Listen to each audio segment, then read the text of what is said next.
Ladies and gentlemen, welcome to the RDX Sports Podcast. I'm Simon Head, and what a weekend of fights we just had in Newark, New Jersey. UFC 316 brought the curtain down on a pretty busy weekend of combat sports across the globe, but all eyes were on the octagon on the east coast of the United States with two bantamweight title fights at the top of the card.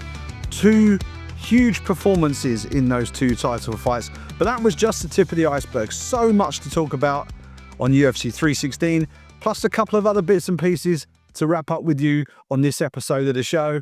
It's going to be a busy one. Let's get it started. All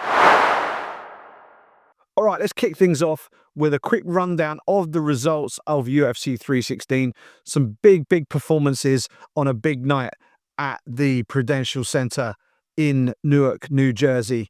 Let's run through the main card, shall we? Merab Dvalishvili defeats Sean O'Malley via submission, north-south choke, third round, 4 minutes 42 seconds. He retains his bantamweight title, but more importantly, he adds a level to his game that we haven't seen that much of during the course of his run towards the top of the UFC bantamweight division. We've seen the cardio being weaponized and the way he dominates his fights just through sheer force of will, his unbreakable cardio, and his ability to just take his body into places where other fighters just can't hack it. They just can't keep the pace with the machine, one of the most appropriate nicknames anywhere in the UFC.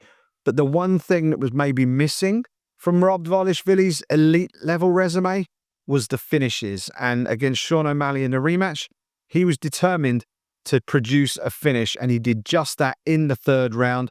Truth be told, he was a cut above O'Malley all the way through this fight. I know during the fight, the commentary was almost at pains to point out how Sean O'Malley's takedown defense had improved, and no doubt about it, it had, but he just had no answer. And as I think I said in the preview pod, it doesn't matter how good your takedown defense is if eventually you're still going to get taken down. And Merab Dvalishvili's cardio is good enough that if he misses with his first shot or his second shot or even his third shot, he can just keep on going until he makes the third, fourth or fifth shot stick. And once he's got you down on the mat, he's dominant. But the one thing, as I say, that was missing was the finish. He gets the finish in the third round. He was really pushing hard to get the job done inside the distance. He gets it done inside the distance, and a huge performance from him. He retains his title in dominant fashion, and looks as if it's going to be him versus Corey Sandhagen next. We'll talk a little bit about that a little bit later on in the show, but we have ourselves a bantamweight champion who is not the one-trick pony that some people thought he was. A lot of people thought he's just a cardio machine. He takes you down, holds you down, and just wears you out over 5 rounds to earn a decision. Against one of the best finishers in the UFC bantamweight division, Merab Dvalishvili goes in there and gets the job done by finish. Huge props to him. Great post-fight speech from him as well, as he always delivers on the microphone after his wins. Very inspiring sort of character, and it's hard not to root for a guy like that. He is clearly very grounded and very humble, but also genuinely elated when he gets to the end of these fights and he's got the championship belt around his waist. He's repping not just himself and his team, he's repping the country of Georgia as well, and he takes that very seriously, and he's very proud to do so. Great performance from Merab the Machine Dvalishvili, who retains his bantamweight title in the main event of UFC 316. All right, the co-main event saw the women's bantamweight title on the line as Julianna Pena looked to defend the belt against Kayla Harrison.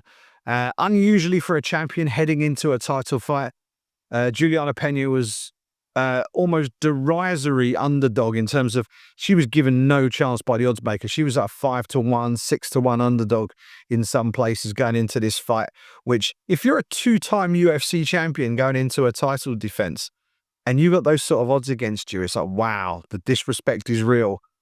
However, there's an old phrase I was taught years ago when I was working in the betting business: you never see a bookie on a bus. And what that means is they're always the ones driving in the nice cars. They're not the ones traveling by bus, because more often than not, the bookies get it right. And they got it right this weekend. Kayla Harrison, utterly dominant, defeats Julianna Pena via second round Kimura submission, 5 seconds before the end of that second round. Great performance from Kayla Harrison. Obviously, people will look at the result and go, okay, she took her down, she finished her on the ground. But the striking in the stand-up looked a little bit cleaner, looks a little bit more polished. You know, she doesn't look like Anderson Silva out there, but she's definitely sharpening those tools and getting better fight on fight. And that will come in very helpful for her next fight, more of which a little bit later on. But against Julianna Pena, Kayla Harrison went in there and delivered as advertised. She is an absolute beast at 135 pounds. I'm not sure how she makes 135 pounds. And we talked about this in the lead up to the fight, where she hadn't made 135 before. She'd made 136 twice in her prior 2 UFC appearances. How would it go having to lose that 1 extra pound, which can sometimes be an absolute nightmare? And even after the fight, Kayla Harrison said that only God knows how she lost that last pound. And there are long-term worries about how many times Kayla Harrison can actually boil herself down to 135 for title fights, because she's a big, strong, muscular woman who, you see her in the fight on fight night, she looks like an absolute tank, but she has to completely dehydrate herself, almost, you know, to the point of barely being recognizable in order to make weight.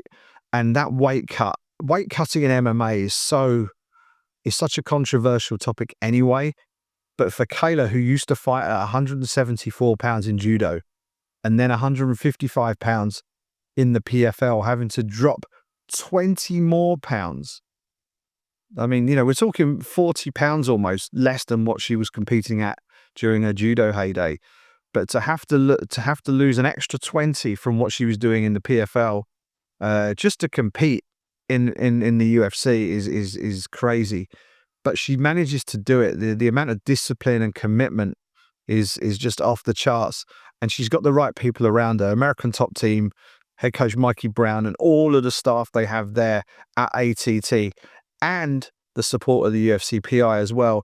I'm sure Kayla has used every single one of those experts and every single piece of information, advice, and guidance in order to make sure she can get down to that weight safely. Although it seems to be an incredibly painful process for her. For her to have got through that weight cut and to have looked as good as she did on fight night is testament to not just her, but everybody who helped her through that process. Because making weight is one thing, being able to then look good after a difficult weight cut, looking good in the cage 24 hours later, is obviously the most important thing as well. So for her to go through and do all that and do as well as she did, you know, props to everybody involved from her team and from the PI and everybody who helped her on that weight cutting side. And when it came down to it, once it got into the cage, Kayla Harrison was just too good for Julianna Pena, who is as tough as they come, as game and as gritty as they come. She was just overpowered by a bigger, stronger, more technical athlete on the night. And Kayla Harrison looks like an absolute star at 135 pounds. And we saw after the fight, she called Amanda Nunes into the cage, and it looks as though we're going to see those two face off at some point in the not too distant future. We'll talk about that a little bit later in the podcast, but great performance from Kayla Harrison. Really, really great speech afterwards. I love hearing Kayla Harrison talk on the microphone. You know, when she's leading into fights, she's got that edge about her and she's very focused on what she's doing. But you hear her talking about family, you hear her talking about her story, and you hear her talking after the fight's over. She's a really inspiring character. I would suggest go and seek out the interview that Mike Bond did at Kayla's house with Kayla in the lead up to this fight. Really, really great piece. A colleague of mine, Abby Sabah, my good friend, was on videographer duty for that. But great job by both Mike and Abby from MMA Junkie, getting to see a little bit of the real Kayla outside of the fighting realm, just being at home with her kids and with her animals, with her ranch and stuff. So just lifts the lid a little bit more on life outside of fighting. And that's something that I really enjoy, both as a writer and as someone who consumes MMA content, learning about these fighters outside. If we hear more about the stories of these fighters, get to know them a little bit more, you can become more invested, and it helps you to decide, right, that's someone I want to be invested in. That's someone whose career I want to follow. They might not necessarily be at the very top of the sport, but they might just have a story that resonates with you. And Kayla Harrison, I think, is one of those who she's been to the mountaintop at Olympic level in judo, where for most people, that's a career, that you can dine out on that for the rest of your life almost. But Kayla has then switched gears, gone to a second sport, and has now reached the pinnacle of that second sport as well. And to be able to do that in a second sport is very, very rare indeed. And she deserves all of the plaudits that she's getting as a result of her performance this weekend and everything that's led up to that as well. Great performance from Kayla Harrison, the new UFC Women's Bantamweight Champion of the world. All right, let's run down the other 3 fights on the main card of UFC 316. Joe Pyfer defeats Kelvin Gastelum via unanimous decision. I know a lot of people were thinking Joe Pyfer, much bigger, looks much stronger, hits like a truck. He's going to get Kelvin Gastelum out of there. But anybody who's been watching MMA and certainly the UFC for any length of time will know that Kelvin Gastelum does not go quietly. He is as durable as they come. And at middleweight, where he hasn't got to go through that punishing weight cut that can sometimes diminish him a little bit, he is as difficult to get out of there as just about anybody at 185 pounds. Pyfer, I think, realised that. He dropped him a couple of times early, but he also fought with real maturity and patience. And I think that's a real benefit to him. I know on the stat sheet or on the record books, it will be a decision victory rather than a stoppage, and stoppages obviously are the more eye-catching results. But I think this is one of those fights that shows that Joe Pyfer is really making sort of leaps and bounds in terms of his development as a fighter. Going in there and just blasting people out of there week after week, event after event is great until you can't. And then what happens? And sometimes fighters get to that point and then they're stuck. Joe Pyfer really showed on Saturday that he has now developed the fight IQ and the smarts to do what he needed to do to get the win. And having someone like Dean Thomas in his corner, giving the sort of sage advice and just keeping him on track all the way through that fight is no bad thing either. Good performance from Joe Pyfer. Won't have put him on any highlight reels necessarily, but that is an important and a good win for him. And we'll talk about who I'd like to see him face a little bit later on in the show. Merab Bautista, the man who destroyed 1 million parlays, taking on Patchy Mix at bantamweight. Patchy Mix came into this fight. I actually did the UFC.com interview feature on Patchy this past week. And Patchy was saying all the right things leading in. He really fancied his chances quite strongly against Merab Bautista. He thinks he's the best bantamweight in the UFC. He was going to get in there, blow the doors off Merab Bautista and put the rest of the bantamweight division on notice. However, no one told Merab Bautista, and he came in there and did Merab Bautista things. He just went in there just fundamentally good everywhere, was able to keep the fight standing for as long as he could, solid on the feet, was able to outstrike Patchy and just really shut him down over 3 rounds. One judge gave Patchy a round. The other 2 judges gave it as a shutout to Merab Bautista. Tricky one for the rankings panel, this, right? Because Bautista's ranked 10th. He's fighting a guy coming into the UFC who I think common perception would be that Mix is a top 10 bantamweight, maybe even a top 5 bantamweight. But he hasn't got that UFC resume. This was his UFC debut. So how do you use that to calibrate the rankings? What do you do with Merab Bautista? Do you just leave him where he is? Do you nudge him up a couple of spaces? What do you do? We'll see how those rankings shake out. Probably later on today. We're recording this on a Monday, so we'll see. By the time this comes out, there may even be a rankings update. Keep an eye out and see what they do with Merab Bautista. As for Patchy Mix, tough introduction to life in the UFC, right? Quite often we see fighters who have done really well in other promotions. They come to the UFC and it's not uncommon that their first appearance in the octagon is not their best. It tends to be, whether it's the octagon jitters, people talk about that a lot, or whether it's just something else, it just feels a bit different, or they're just not able to execute the way that they were expecting, or just the level of opposition is better than they expected. Whatever it might be, that first fight sometimes is a little bit of a getting to know you process almost with these fighters joining the UFC and getting their sea legs, if you like, in the octagon. The next fight for Patchy will be a really, really interesting one because he'll want to bounce back and he still fancies his chance. I mean, his record's outstanding. There's no denying his record is outstanding. And he's fought some really top draw bantamweights during his time in Bellator. His run to the Bellator Grand Prix title where he won $1 million was absolutely stellar. He's got some great names on his resume for sure. Now is the time to sit back. Don't forget, he took this fight on 3 weeks' notice, right? So people writing him off after this will be very foolish. This was a 3-week short notice fight. He fancied his chances of winning. Didn't go his way. It was his debut. Didn't go his way. 3 weeks short notice. Now he needs to just sit back, assess everything, take a fight with a full camp, possibly against someone ranked between 10 and 15, and then go again. And then show us the real Patchy Mix in his second UFC appearance. If he gets the win in his second fight, then he's off and running. And I don't see a big issue with that. I just think that on the night, Mario Bautista was absolutely on point, thoroughly deserved his win, and he needs a big name fight in that bantamweight division next time out because he's a dangerous man at 135 pounds, and he deserves a big fight after risking his ranking against Patchy Mix and getting the job done. Good performance from Bautista.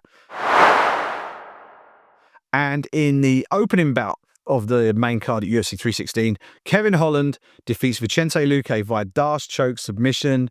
Funnily enough, I think in the preview I said Vicente Luque has a pretty nasty Darce choke. It was Kevin Holland who got the job done via the Darce choke. Second round, just 63 seconds into that second round. Kevin Holland, when he's on, is one of the most entertaining fighters to watch in that UFC welterweight division, and I prefer him a welterweight over middleweight. I think he can get a little bit overpowered at middleweight. Obviously, the weight cut's easier, but Kevin Holland at welterweight, I think that's his sweet spot. That's his best weight class, and he's just sort of in that sort of lower 10 to 15 bracket. Can he make a little bit of a run? I mean, Vicente Luque is legit. He's good everywhere. Kevin Holland got a good, impressive stoppage victory over Luque to open up the main card on Saturday night. Let's see what happens with the Trailblazer next time we see him. And that's going to be a good performance from him. Good main card at UFC 316 and some really solid performances there. That was your main card at UFC 316. All right, let's quickly run you down the preliminary card results. Joshua Van looking really impressive. I can't wait to see what happens with him in the next 6 to 12 months. He looks a real talent. He defeats Bruno Silva via third round TKO. Azamat Murzakanov, another one who maybe doesn't leap off the page in terms of a must-see fighter, but then you watch him fight and you think, wow, this guy's really tasty. He's really good. Defeats Brenson Ribeiro, who was tailor-made for him, really. Brenson Ribeiro striking defense, not the best. And Murzakanov murked him. First round, 3 minutes, 25 seconds, TKO victory, big win, good win for Azamat Murzakanov. There's some good matchups looking down the road for him at 205 pounds, which as a division, take your pick. It is wide open, arguably not the strongest in terms of overall depth of talent, but lots of opportunity there. If there's someone who could string some wins together, stack some wins, they can get themselves into title contention within 6 to 12 months. Murzakanov is undoubtedly one of those potential contenders. So big win for him next time out. He could be knocking on the door. So keep an eye on him in the coming months. Possibly the most contentious decision on the card. Waldo Cortez Acosta getting the nod over Sergey Spivak via decision. Two judges scored at 29-28, which in a relatively closely contested fight, I think you could argue either way. One judge scored at 30-27, which it just doesn't look right to me. I mean, I watched that fight. I thought Spivak won the fight.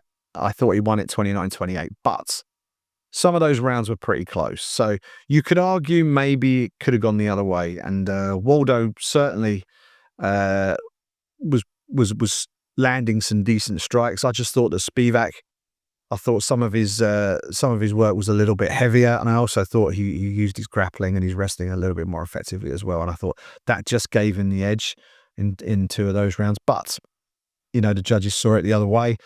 The 30-27 card is a tough one to swallow, I've got to be honest. But a big win for Waldo Cortez Acosta. We talked about this leading in the preview show last week. If he gets the win, then he's going to elevate himself up those rankings again, and he's going to be as high as he has ever been in the UFC's heavyweight division. What I think we do know is that Salsa Boy, he's got to level up somewhere, because he's just about getting through these fights, and I think we're kind of finding his level now. Whether he needs to somehow just find himself a one-shot KO or just something, he's had some big performances in the octagon, but against these top guys who are a lot more durable, a lot more smart, it'll be interesting to see what happens next, and see how he gets booked next. That'll be very interesting, because at heavyweight, much like light heavyweight, it's a wide open division, really, other than the top 2 or 3. So Waldo Cortez Acosta getting a big win, but a somewhat disputed one against the polar bear Sergey Spivak. And opening up the televised prelims, Andreas Gustafsson. We had to wait an extra week for his UFC debut, but it was worth the wait. The Viking just went in there and put a beating on Chaos Williams, who tends to put beatings on other people, but Andreas Gustafsson just went in there, got in his face, and just would not leave. Would not leave, just battered him from pillar to post. First round, not the prettiest to watch. Lots of grindy sort of up against the cage stuff, lots of clinch work. Stuff that really doesn't endear you to the fans too much. But after that first round, it feels like it almost broke Chaos Williams to some degree. Sort of that explosiveness that we're used to seeing from Chaos was kind of not there after the first round. It's like Gustafsson had sort of like wrung him out like a sponge, just sort of squeezed all the juice out of him in the first round, and then he just put a beating on him in rounds 2 and 3. Relentless. We talk about Merab Dvalishvili being relentless.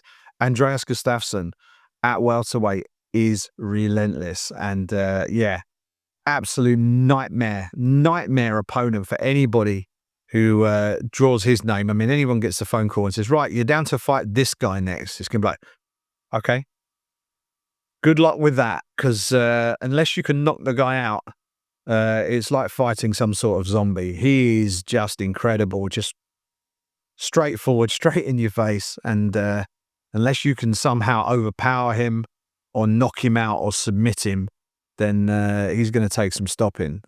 He admits he's not technical, but what he is just completely relentless, and it's a slightly different approach to fighting, and a bit of a throwback, but very effective on Saturday night. 30-27 on one scorecard, 2 30-26s on the other two. So there's a 10-8 round in there, which suggests the level of dominance that we've seen from Andreas Gustafsson.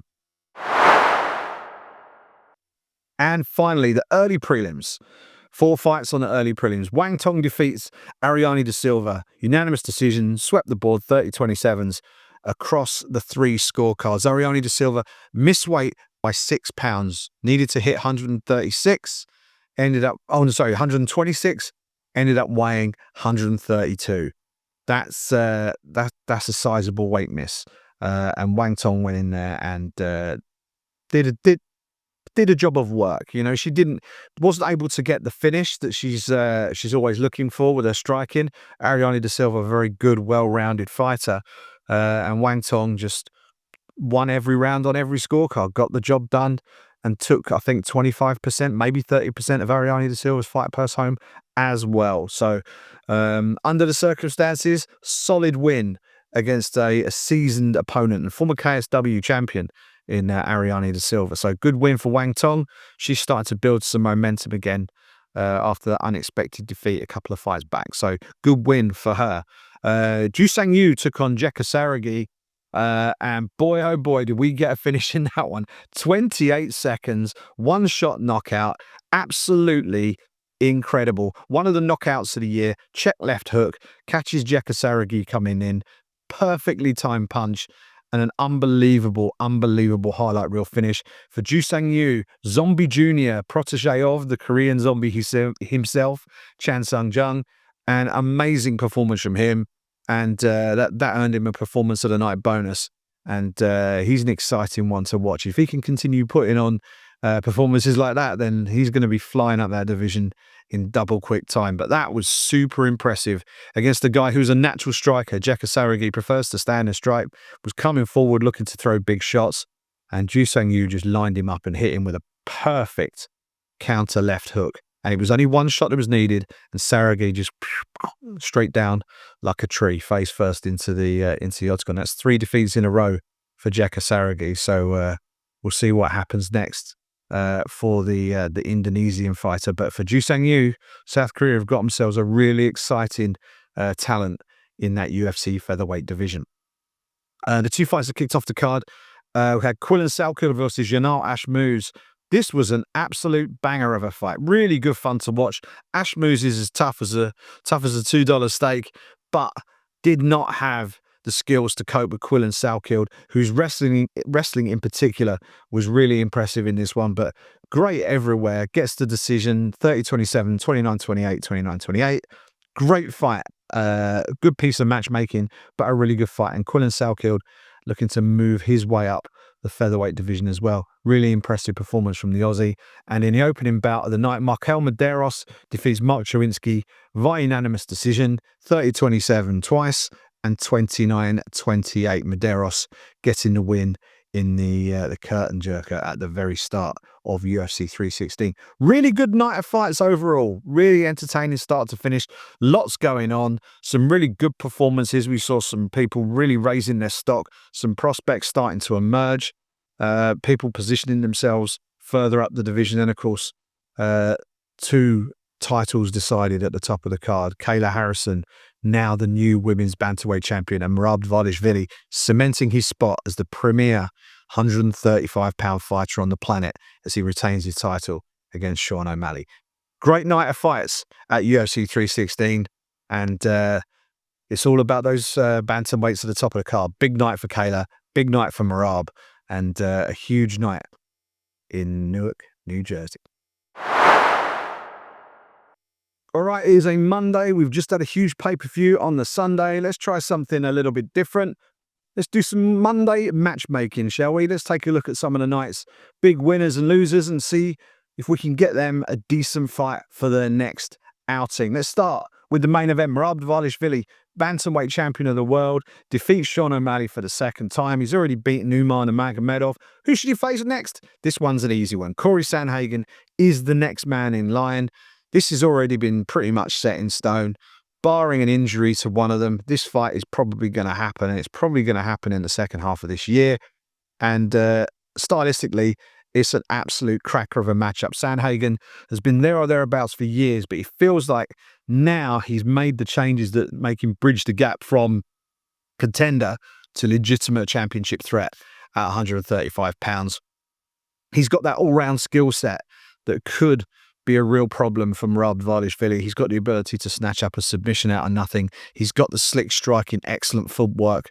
He'll have a height and reach advantage on Merab as well.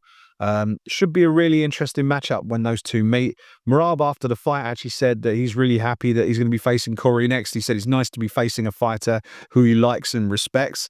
And he's a big fan of Corey's newfound openness on social media. He's dropping lots of amusing memes and videos and reels and all the rest of it on social media. He's a good follow. Is the Sandman Corey Sandhagen. Did the QA as well, the fan Q&A at UFC 316 before the fights this weekend as well.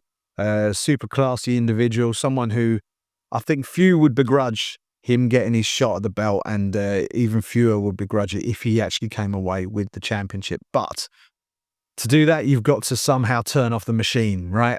Merab Dvalishvili is taking some beating right now. So that looks like that's going to be the next matchup. Merab Dvalishvili versus Corey Sandhagen. I'm here for it. It should be an absolute cracker.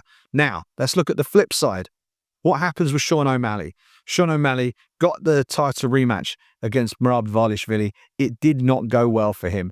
He got beat by decision in the first one. He got beat by finish in the second one. What does he do now? Well, the first thing I would suggest is he just needs to take some time out. Take some time out, rest, reset, and then assess the division after that. I don't think there's an obvious matchup for him right now. If I were him, I would just let the division just play itself out a little bit, take some time off, and then maybe come back. I know people online have suggested that maybe he could go up to 145 pounds.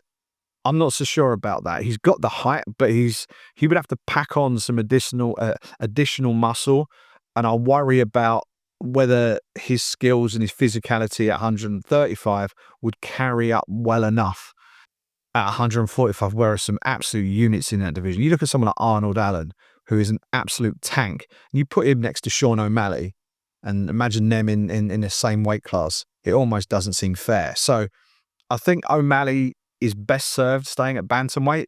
But right now, I think the best thing for him, take some time out, rest, reset, and then look to rebuild.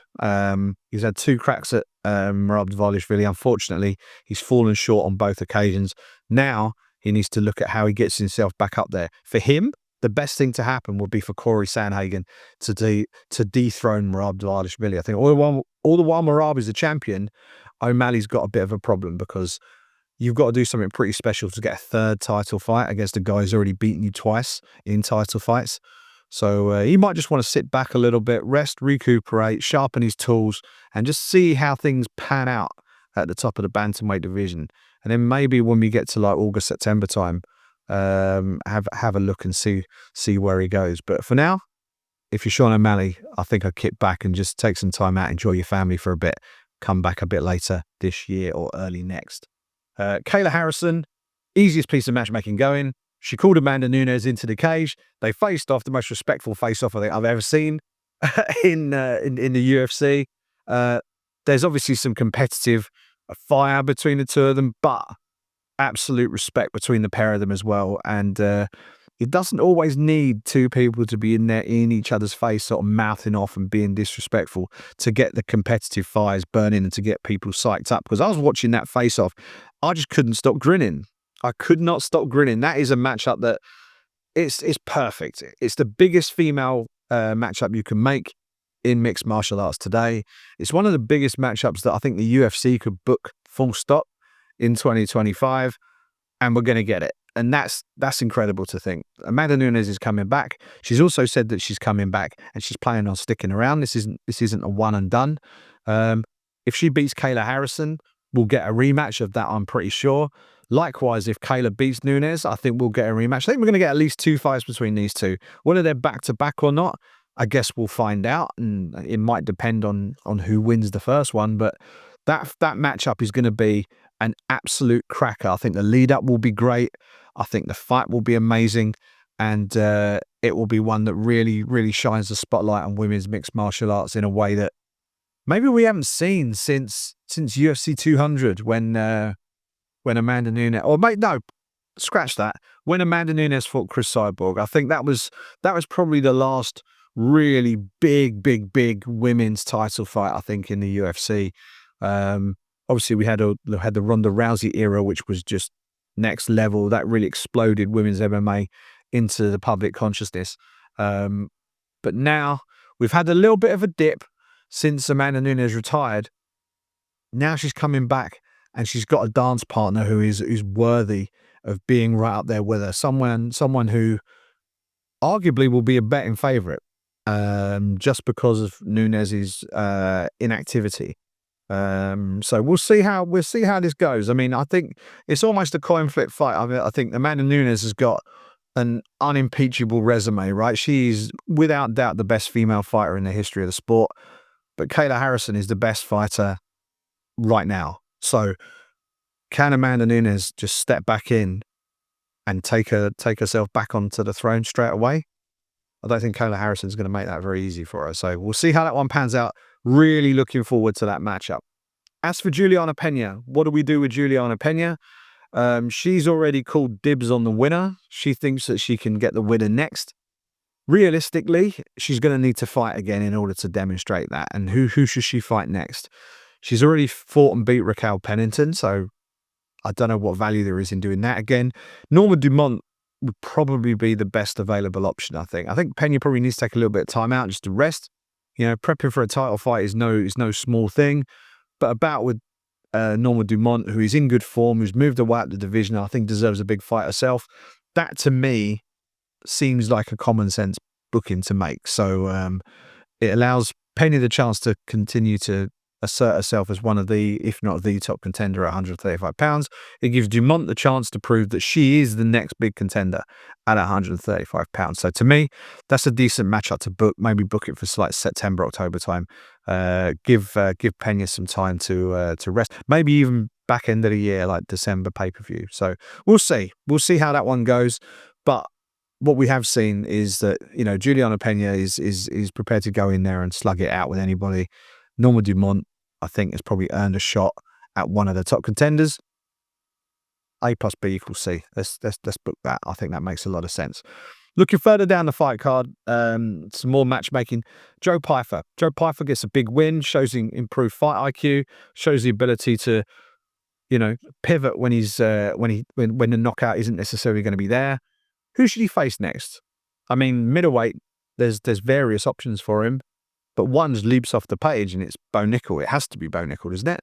I mean, during the pre-fight media day, he said that he talked about his loss to Jack Hermanson and said, well, you know, I wasn't fraud checked in that fight. If you want to find someone who was fraud checked in their first defense, you need to look at Bo Nickel. He got beat and he got finished. And now, that might have been a little bit of defensiveness from Pyfer, but it's also firing a few shots in the direction of Bo Nickel. They're both middleweights who have their eyes up further up the division. They both came into the UFC at relatively similar times, a few months apart maybe. I think Pyfer might have came in a little earlier, but that's a great matchup. I think it's a good matchup. Clash of fighting styles, but I think that would be a great fight. I really do. I think it'd be a great matchup. Stick it on a pay-per-view, similar sort of card placement, whether it be like second or third fight on the main card, or even have it as the main card opener on a pay-per-view. But I think that would be a great fight. There'd be a little bit of heat behind that as well with Pyfer's comments. Bo Nickel needs to bounce back. Joe Pyfer already has. So let's see how that one goes. It should be a bit tasty. I'd love to see it. Joe Pyfer, Bo Nickel. Let's book it. Pay-per-view later this year. As for the man that Pyfer beat, Kelvin Gastelum. Gastelum is at this stage in his career now where realistically, he probably isn't going to get himself into championship contention, right? So what can he do? What you can do is put on entertaining, fan-friendly fights against similarly skilled opponents or people that are prepared to stand and trade with him.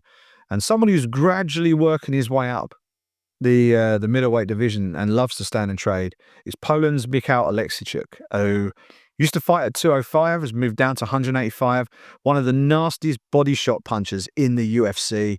Him versus Kelvin Gastelum would be an absolute cracker at 185 pounds, gives Oleksiejczuk the chance to move up in class, gives Gastelum a chance to prove his credentials once again. Book that fight. It would be absolutely tip-top. And you could main event a fight night with that, or you put it on a pay-per-view somewhere. But great fight at 185. Kelvin Gastelum, Michał Oleksiejczuk. All right, at bantamweight, obviously we had the championship contested at the top of the fight card, but we had Merab Bautista defeating Patchy Mix, upsetting everybody's parlays on Saturday night. How do you reward a win like that for Merab Bautista? We said that the rankings might not necessarily change too much for him, which would be a shame given the caliber of the guy he just beat. But let's make sure he is fighting up the rankings in his next fight. Let's put him in there with someone who has championship credentials. Let's put him in there with someone who knows what it's like to fight 5-round fights and to win a title. Let's put him in there with Deiveson Figueiredo. I think that would be a great matchup. I would main event a fight night with that, whether it's an Apex show or you do it on like an arena show as a UFC fight night main event. But Bautista versus Figueiredo over 5 rounds, I think would be a really, really good matchup and would give Bautista the chance to elevate himself into the top 5 in the division. For Deiveson Figueiredo, he really needs to pick up an impressive win or two just to elevate himself from fringe contender to legit championship threat at 135 pounds against Mario Bautista, who is on an insane win streak. I think it's 7 or 8 fights now. Mario Bautista has won on the spin. Figueiredo could steal all that thunder by beating him. So I like that matchup. I think Figueiredo needs to bounce back. He's lost a couple in a row. Bautista's on this 7 or 8 fight win streak. Figueiredo's ranked higher. let's match him up. Let's match him up. He's going to have to defend his ranking anyway, Figueiredo, against someone on the way up. Bautista is the guy with the momentum. It makes a lot of sense for both men. Let's book that one for a little bit later this year. As for Patchy Mix, tricky one, right? If you're Patchy Mix, he's come in, he's taken on the top 10 contender in Mario Bautista, come off the wrong side of a decision. So realistically, you're not going to book him with a guy who's ranked above the guy you just lost to. So you're looking at someone ranked between 10 and 15.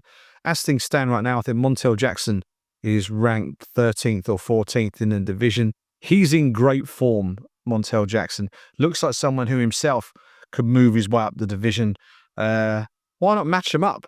Patchy Mix, someone with proven credentials outside of the UFC, who now needs to bounce back and get a win against Montel Jackson, who has established himself in the UFC recently. He's in a great run of form, has looked really impressive, and giving him the chance to add the name of Patchy Mix to his resume could really catapult him towards some bigger fights at 135 pounds. That bantamweight division is full of killers, right? Whichever way you look at it, there are big fights, dangerous fights everywhere. So there's certainly no gimmies here for either man. This is going to be a really, really difficult fight for both of them, but a big opportunity for Montel Jackson and a chance for Patchy Mix to just sort of dig his heels in, get himself sort of established in the rankings so that he can then start to build through the back half of this year and then into 2026.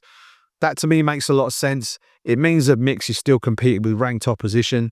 And for Montel Jackson, as I say, it's a chance to take on a big name and potentially catapult himself up those rankings. So wouldn't mind seeing that a little bit later this year.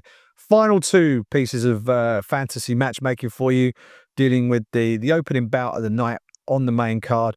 Kevin Holland defeats Vicente Luque. Kevin Holland has already called out the guy he wants. He said, in his words, he wants the worst welterweight on the roster, and then said the two words, Colby Covington. Well, there you go.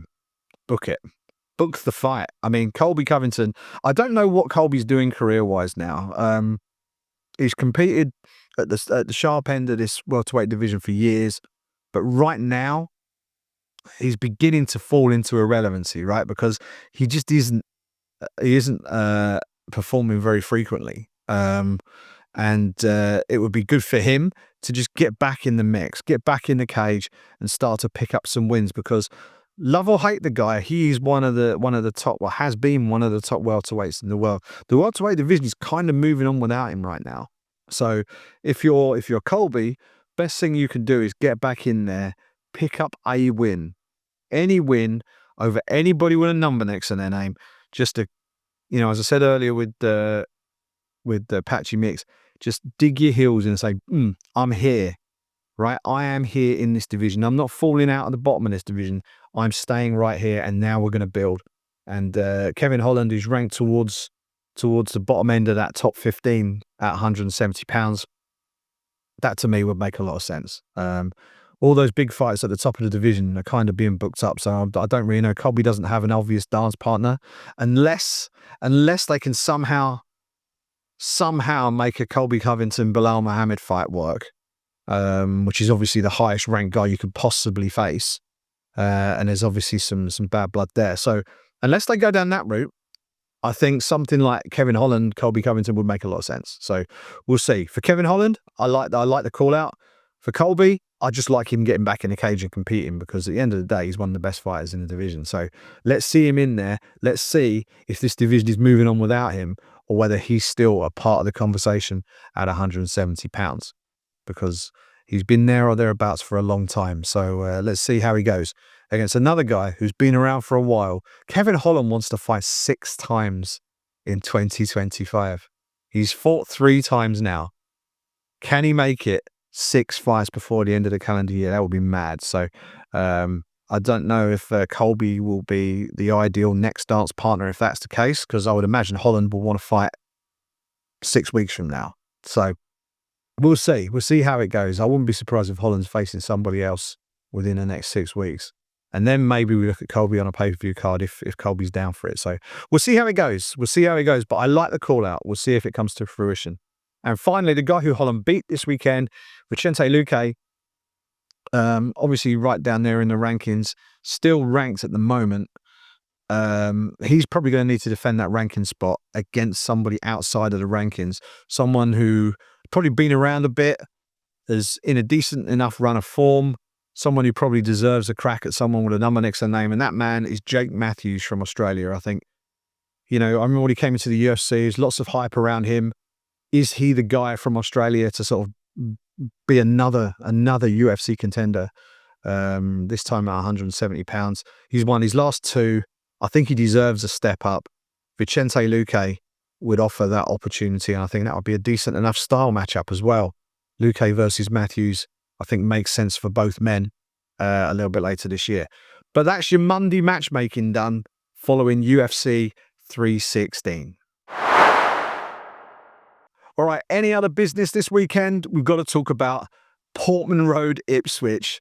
Fabio Wardley versus Justis Huni was just an incredible piece of sporting theatre. We had the WBA vacant interim WBA heavyweight title on the line at Portman Road, the home of Ipswich Town Football Club, for those of you unfamiliar, and the beloved Ipswich Town of Fabio Wardley, who, incredible story, Fabio Wardley, never boxed as an amateur. I think he's working in like sales or something, and he just did a couple of white collar fights and did okay. And then after a few white collar fights, he decided to turn professional and give it a go. And he's made his way all the way up to being able to challenge for the interim WBA heavyweight championship of the world. He was due to face Jarrell Miller, big baby Jarrell Miller. He was unable to compete. In comes Australian undefeated rising contender himself, Justis Huni, someone who I know people have got very high hopes for as well. Eddie Hearn from Matchroom is one of his fighters. So in he comes, 3 weeks notice. How would it go? To be honest, it was all one-way traffic. Wardley had an okay first round, maybe edged the second round, but really it was one-way traffic after that. Justis Huni was just boxing him up. And even through the commentary, they were talking about this is the difference between a guy with some amateur pedigree and a guy who had no amateur background at all. Just the experience level. You take a look at the professional records, similar-ish records, but it doesn't show you all of the hours of amateur competition that Justis Huni had. So you've got those two young up-and-coming fighters, but one of them is blessed with such a wealth of experience from coming through the Amis versus a guy who's basically jumped in feet first into the world of professional boxing. And it's been sink or swim ever since for Fabio Wardley. Fabio was getting well beaten. He was getting boxed up. He was taking some big shots. What we do know about Fabio Wardley is the man has a chin, because some of those shots that Huni was landing would have finished a lot of people. He was landing some big stuff, particularly through the middle rounds of that fight. And, you could see the despondency at ringside. You could see the despondency in his corner. They were just imploring him to just do something to sort of snap out of whatever stupor he was in at the time. He was really struggling. And then in round 10, it happened. It's unbelievably, Huni just stood square with him for a split second and went to throw a couple of punches. Just left himself open for, as I say, just a split second. Wardley just dipped those hips and threw a fastball right hand that landed flush on the chin, dropped Huni, who couldn't beat the count. One shot knockout. Portman Road just goes absolutely bananas. And Fabio Wardley from Ipswich, England, is now the interim WBA heavyweight champion of the world, and in the mix to potentially face the likes of Daniel Dubois or Alexander Usyk further down the line, if those opportunities were to open up for him. But unbelievable finish. It was on DAZN on Saturday night. I think we've got the knockout on the RDX Sports blog, so check that out, blogs.rdxsports.com. You can check the recap of that. We have the post-fight interviews, and we also have the knockout itself, so you can see that. Unbelievable stuff. I mean, you can tell from the reaction of the commentary team, everyone going absolutely ballistic. It was a fight that he was just losing and was going to lose heavily. until he didn't. And he just threw one shot, and that was it. Game over. Unbelievable stuff. Huge credit, by the way, to Justis Huni, who came in and put on a great performance, and to then lose in the way he did, and to be as classy as he was afterwards. I mean, tip of the cap to him. An absolute class individual, great boxer, someone who I know from having watched him. I watched him fight in Riyadh, and he looks light years better than he did in the fight he had in Riyadh where he won.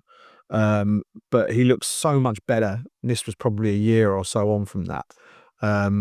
Really seems to be developing, moving in the right direction. And as I say, a class act. And I'm now invested in seeing how he goes. He's someone who you want to see do well. I like seeing good people doing well in the sport. He seems like a good character. So even though he didn't win, I think his stock rose anyway. So we'll see what happens for Justis Huni further down the line.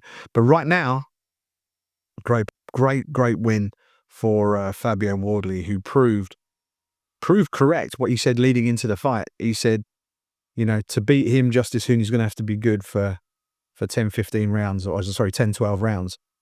All Fabio Wardley needs to do to beat Justis Huni needs to be good for 1 second. And that's pretty much how it turned out. Because for that 1 second, he threw the perfect punch that ended the fight. A fight that he was going to lose very heavily on the scorecards. But coulda, woulda, shoulda, does not matter. It does not matter what the scorecards say. They get torn up because it was a knockout victory. Great win for Fabio Wardley of Ipswich, England, on home soil. Knocks out Justis Huni in the 10th. Great performance.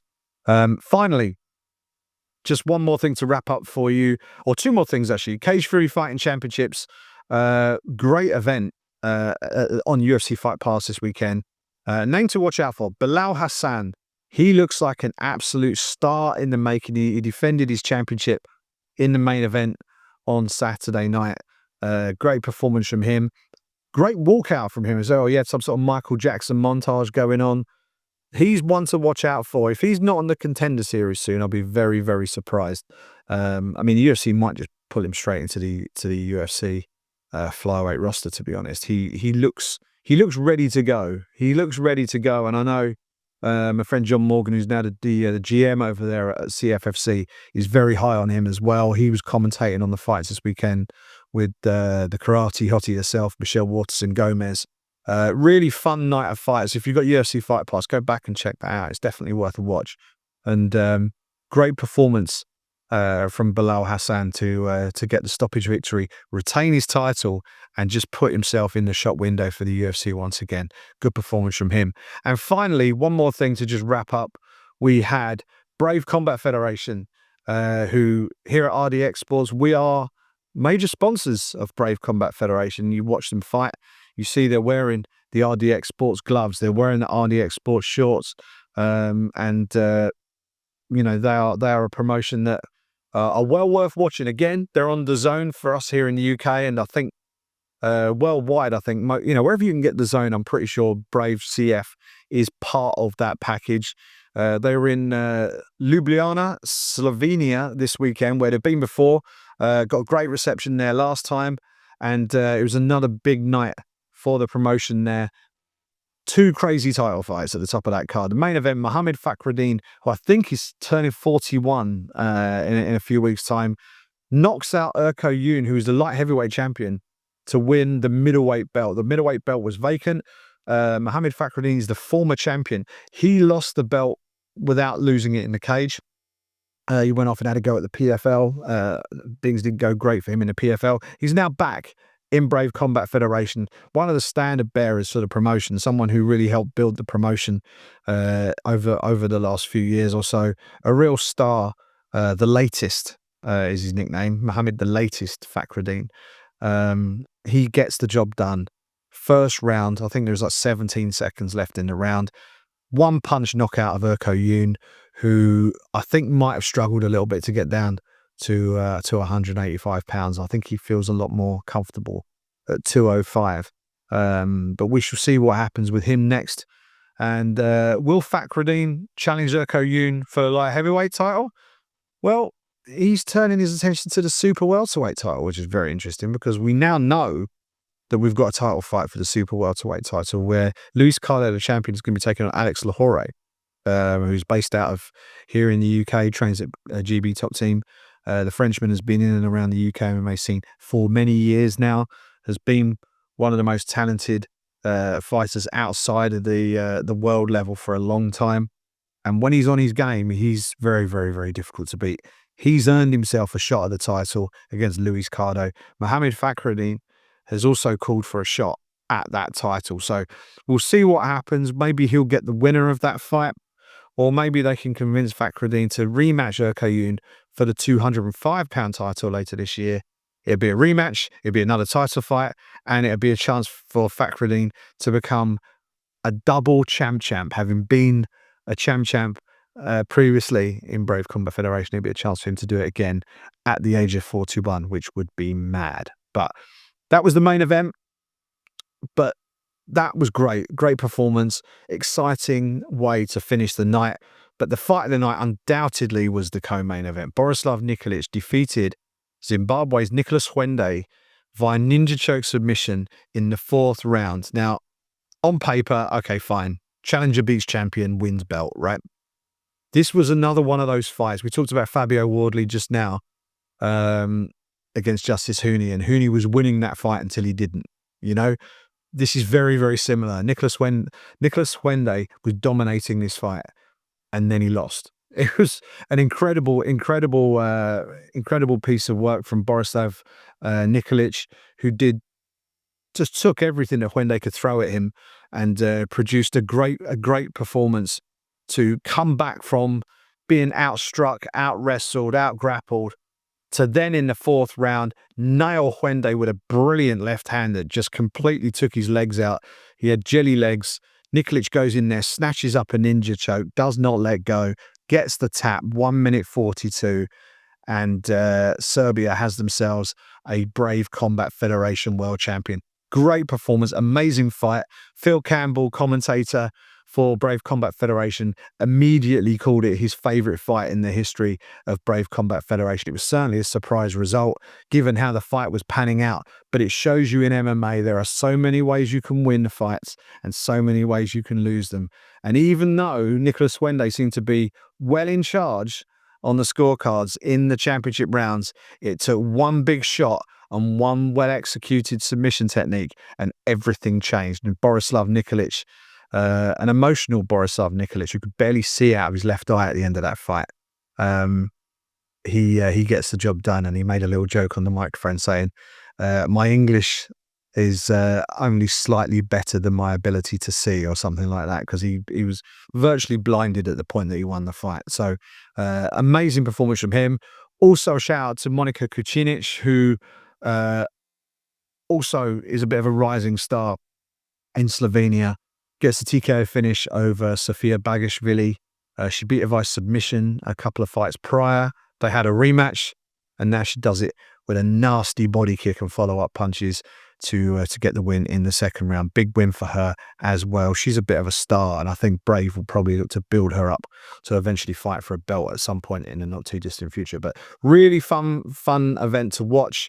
Catch that on DAZN. The replay is available for you, and enjoy the fights, and check out those beautiful gloves and lovely RDX Sports shorts that they were wearing. So good to have RDX partnering up with Brave Combat Federation and everything that they are doing, the promotion out of the Kingdom of Bahrain. So great stuff from Brave CF96 in Slovenia. I think they're going to Bulgaria next in a couple of weeks' time. So we will have coverage of that right here on the podcast and on blogs.rdxsports.com.